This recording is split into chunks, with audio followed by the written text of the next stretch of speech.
Santmat channel को subscribe करें, साथ ही घंटी को दबाकर ऑल नोटिफिकेशन सेलेक्ट करें। आप सभी से आग्रह है कि सत्संग को पूरा अंतिम तक देखें।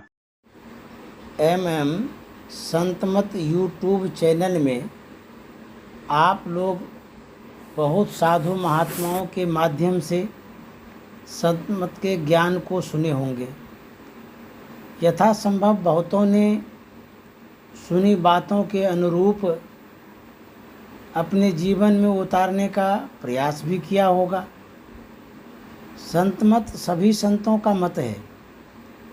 यहाँ सभी संतों के विचार को पढ़ते सुनते और तदनुरूप इन विचारों का प्रचार प्रसार करते हैं।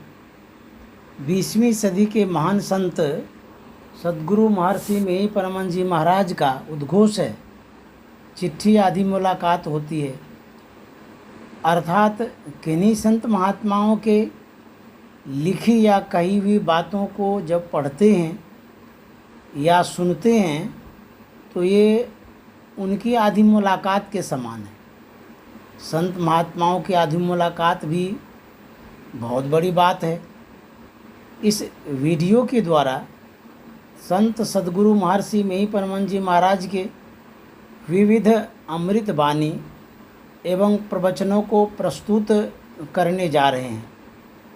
आप धर्म प्रेमी सज्जन महान पुरुषों के सुधा सागर से ज्ञान की गंगा में अवगाहन करने की विशेष अभिरुचि प्रदान करेंगे।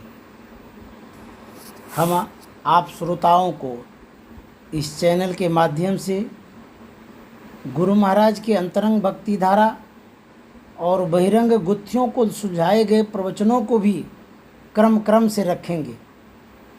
इस वीडियो में संत सद्गुरु महर्षि मेही परमानंद जी महाराज के प्रवचनों को उनके सत्संग सुधा सागर ग्रंथ से प्रवचन टेप ऑडियो करके आप तक पहुंचाया गया है।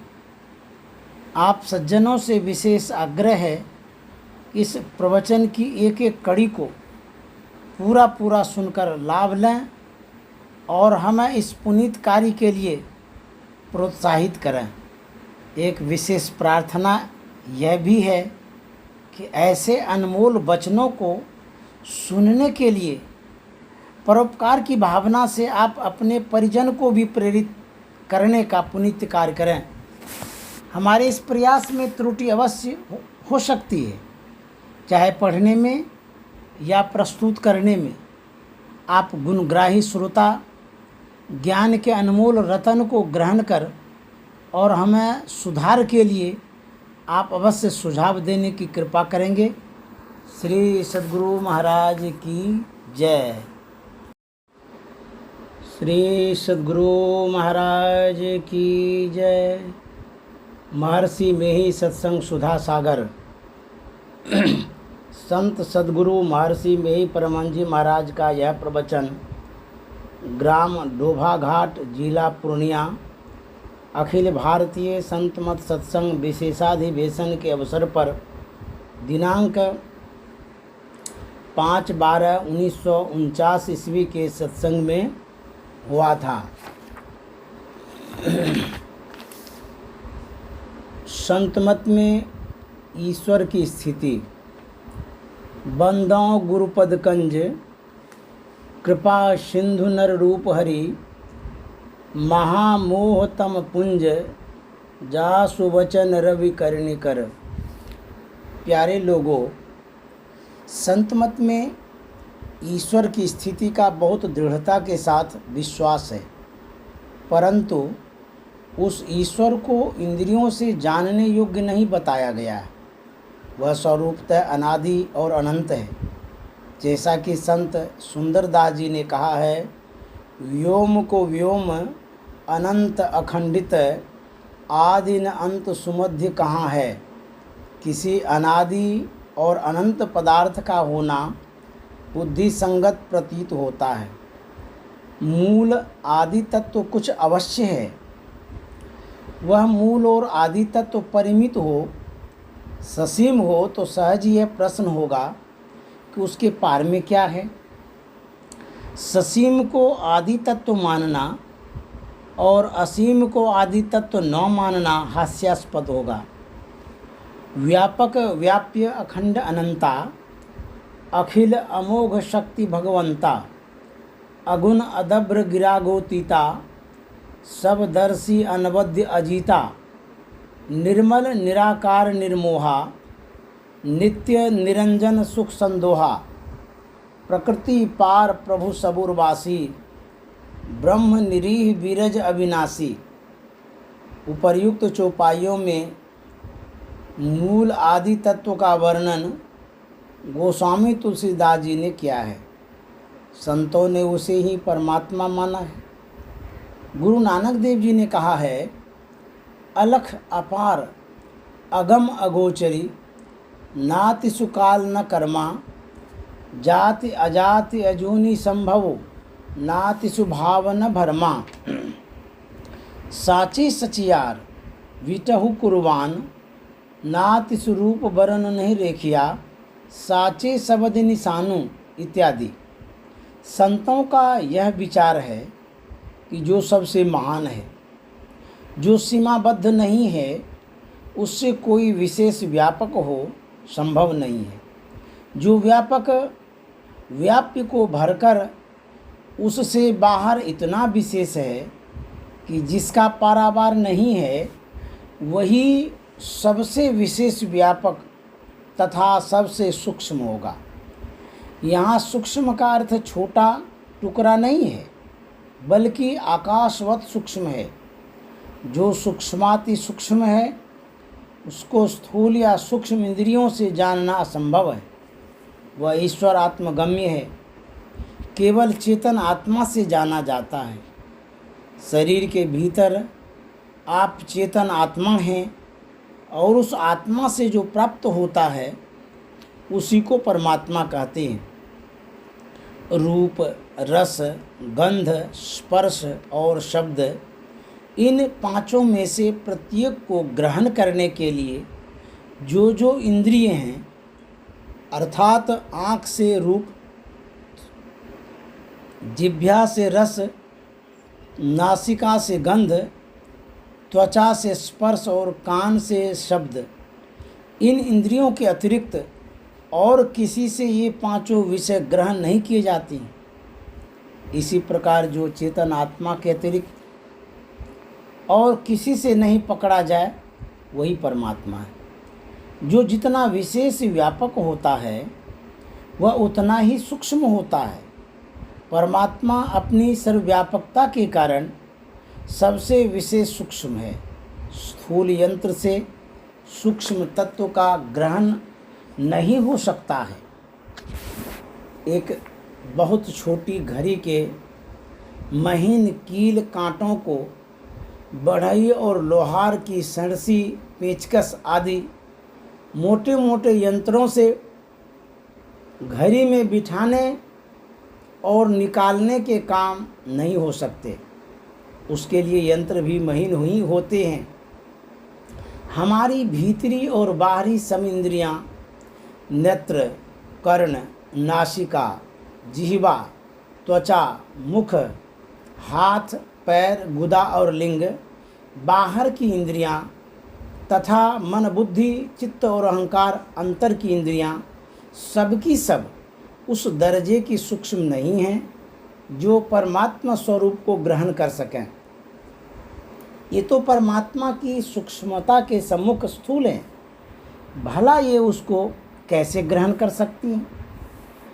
ओम सयोजत उरुगायस्य ज्योतिम वृथा क्रीडंतम मिमितेन गावः, परिणशं कृणुते त्युग्म श्रृंगो, दिवा हरिर ददृशे नक्त मृज्रः।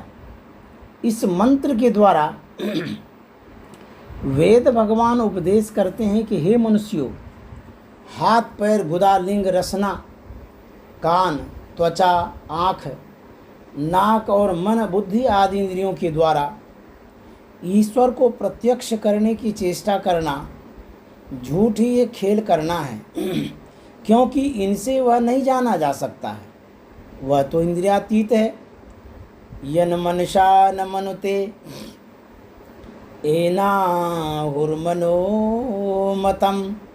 तदे ब्रह्मत्वं विद्धि नेदं यदिदमुपासते। केनोपनिषद खंड 1 श्लोक 5। अर्थात जो मन से मन नहीं किया जाता बल्कि जिससे मन मनन किया हुआ कहा जाता है, उसी को तू ब्रह्म जान। जिस इस देश कालाविच्छिन्न वस्तु की लोग उपासना करते हैं वह ब्रह्म नहीं है। नायमात्मा प्रवचनेन लभ्यो न मेधया न बहुना श्रुतेन यम वैश्य वृणुते तेन लभ्यस तस्यैसात्मा विवृणुते तनुं स्वाम। कठोपनिषद अध्याय 1 बल्ली 2 श्लोक 23।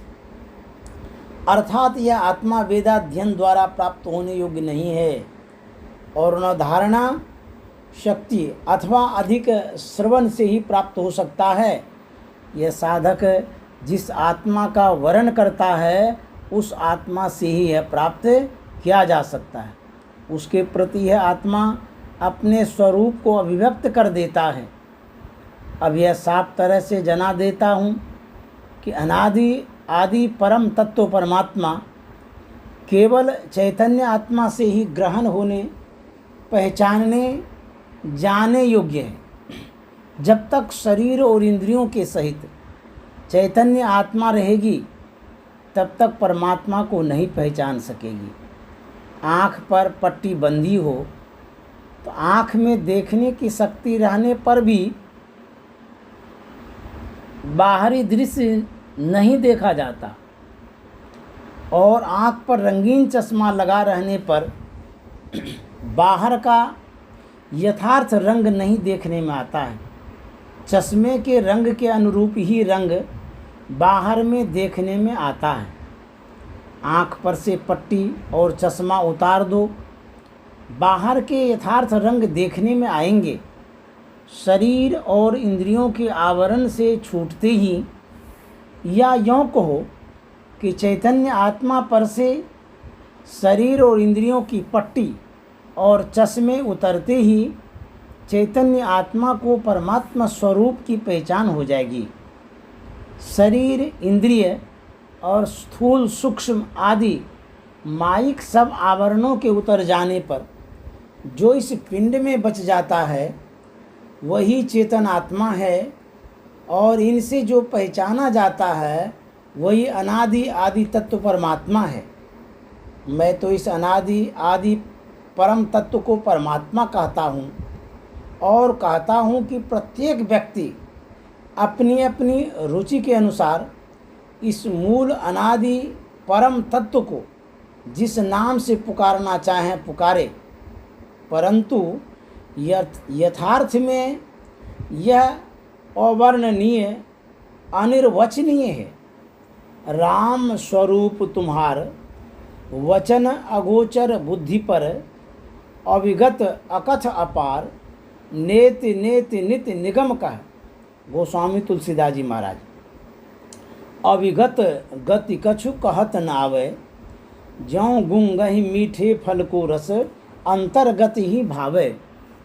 परम स्वाद सब ही जो निरंतर अमित तोष उपजावे। मन वाणी को अगम अगोचर सो जाने जो पावे। भक्त सूरदास जी। नैना बैन अगोचरी श्रवणा करनी सार, बोलन के सुख कारणे कहिए सृजनहार। आदि अंत ताहि नहीं मधे, कथ्यो न जाय आहि अकथे। अपरम पार उपजय नहीं बिनसय, जुगति न जानिए कथिए कैसे। जस कथिए तस होत नहीं, जस है तैसा सोय। कहत सुनत सुख उपजय अरु परमारथ होय। कबीर साहब। शरीर, इंद्रियों और माइक जड़ आवरण से चैतन्य आत्मा को अलग कर परमात्मा को पाना केवल ध्यान साधना से ही हो सकता है। ईरा अर्थात बाईं ओर की धारा में तामसी वृत्ति रहती है। पिंगला अर्थात दाईं ओर की धारा में राजसी वृत्ति रहती है। और सुषुम्ना अर्थात मध्य की धारा में सात्विकी वृत्ति रहती है। ध्यान साधना सुषुम्ना में करने की विधि है। गुरु महाराज से जैसा सुना आप लोगों को वैसा सुना दिया।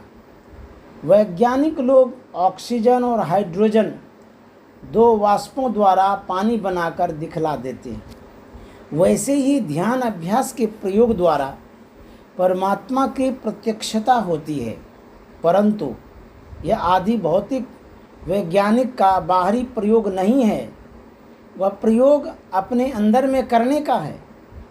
ध्यान योग का साधक संशय में नहीं रहता है।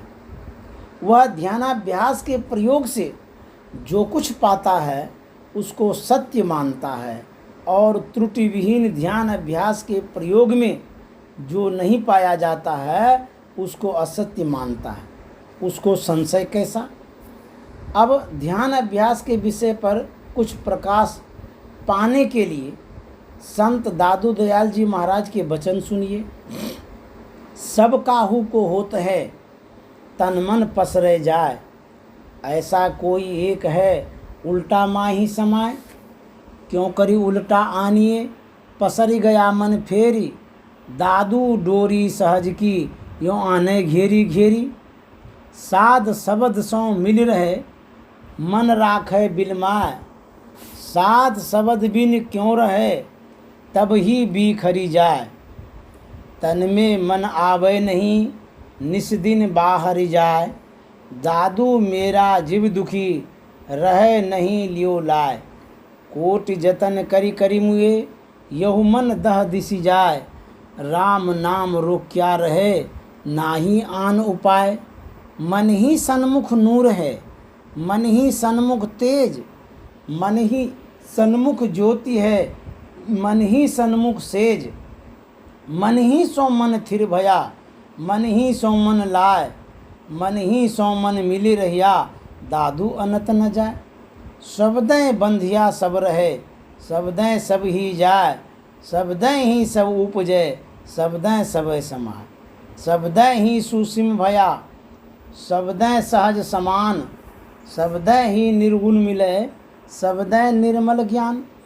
एक शब्द सब कुछ किया ऐसा समर्थ सोय, आगे पीछे तो करे जे बल ही ना होय।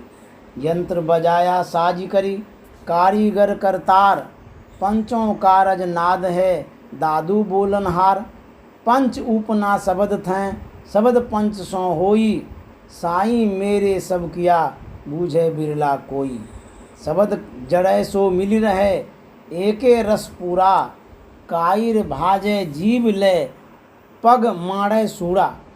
दादू दयाल जी कहते हैं कि सर्वसाधारण का मन शरीर में पसरा हुआ रहता है, परंतु ऐसा कोई बिरला है जिसका मन उलटकर बहिर्मुख से अंतर्मुख होकर अंदर में समाता है। मन का स्थान तो शरीर के अंदर है ही, फिर अंदर में समाने का तात्पर्य यह है कि जागृत स्वप्न और सुषुप्ति अवस्थाओं में जिस जिस स्थान पर मन रहता है उन तीनों स्थानों से विशेष अंतर में मन प्रवेश कर जाए। ये तीनों स्थान शरीर के अंदर के स्थूल तल पर ही है। इन तीनों से छूटकर मन सूक्ष्म तल पर आरूढ़ हो। मन के अंदर समाने का भाव यही है। मन को किस तरह उल्टा कर अंदर में लावें? यह फिर पसर गया। हे दादू, संग संग उत्पन्न होने वाली स्वाभाविक डोरी धारा पकड़ और मन को घेर घेर कर अंदर में ला। सृष्टि निर्माण के आदि में कंप अवश्य होता है और कंप का सहचर शब्द अनिवार्य रूप से होता है। स्थूल सूक्ष्म कारण, महाकारण और कैवल्य, जड़ विहीन चेतन, स्थूल सूक्ष्म और सूक्ष्माति सूक्ष्म भेदों से सृष्टि के 5 मंडल जानने में आते हैं। इन सब के केंद्रों एवं उनसे उत्थित कंपों के सहित शब्द के उदय से ही संपूर्ण सृष्टि का विकास तथा पूर्णतया निर्माण हुआ है। कथित केंद्रीय शब्द को ही सहज डोरी कहा गया है। अपने केंद्र में आकृष्ट करने का गुण शब्द में है, इसलिए इस शब्द का रूप सहज डोरी को ग्रहण करके मन बहिर्मुख से अंतर्मुख खींच कर रहेगा। साधु शब्द से मिलकर रहे और मन को ठहरा कर रहे। साधु शब्द के बिना क्यों रहता है? तभी तो शब्द विहीन रहते हुए साधु का मन बिखर जाता है। मन उलटकर शरीर में नहीं आता है, दिन रात बाहर बाहर जाता है। इसलिए दादू दयाल जी कहते हैं कि मेरा मन दुखी है, क्योंकि साधन में मन लगकर नहीं रहता है। लोग मन रोकने के करोड़ों उपाय करके मर जाते हैं, परंतु मन रुकता नहीं, दसों दिशाओं में जाता रहता है। यह राम नाम के ग्रहण से रुका रहता है, दूसरा उपाय नहीं है। यहाँ पर राम नाम से तात्पर्य सर्वव्यापिनी अनाहत ध्वनि से है। इस ध्वनि को नाम इसलिए कहते हैं कि इसके द्वारा चैतन्य आत्मा को आदि मूल तत्व अक्षर पुरुषोत्तम परमात्मा की पहचान हो जाती है। नीके राम कहतो हैं बपरा, घर माँ है घर निर्मल राखे, पंचों धोवे काया कपड़ा, सहज समर्पण सुमरन सेवा, त्रिवेणी तट संयम सपरा, सुंदरी सन्मुख जागन लागी, ता मोहन में रामन पकड़ा। बिन रसना मोहन गुण गावे, नाना वाणी अनभय अपरा, दादू अनहद ऐसे कहिए, भगत तत्व यहु मार्ग सकरा। संत दादू दयाल जी के इस शब्द से विदित होता है कि राम नाम से उसका तात्पर्य अनाहत नाद से है, मन के सम्मुख ही प्रकाश है और आराम करने का स्थान बिछावन है। जागृत अवस्था में आज्ञा चक्र के केंद्र में मन की बैठक है, उसके सम्मुख वृत्ति के सिमटाव और स्थिरता से प्रकाश और चैन का स्थान प्रत्यक्ष होता है। मन से मन को लगाकर मन स्थिर हो गया, मन से मन मिलकर रहा, तब अन्यत्र नहीं जाता है। मन के केंद्रीय रूप को निज मन आत्ममुखी मन कहते हैं और उसकी किरण व धारा जो समस्त शरीर में फैली हुई है उसे तन मन या शरीर मुखी मन कहते हैं। तन मन को निज मन में समेटकर केंद्रित करने को मन से मन को मिलाकर रखना है। वर्णन हो चुका है कि शब्द से ही सारे विश्व का तथा उसके पंचमंडलों का निर्माण और विकास हुआ है। इसीलिए शब्द के विषय में उपर्युक्त रीति से कहा गया है।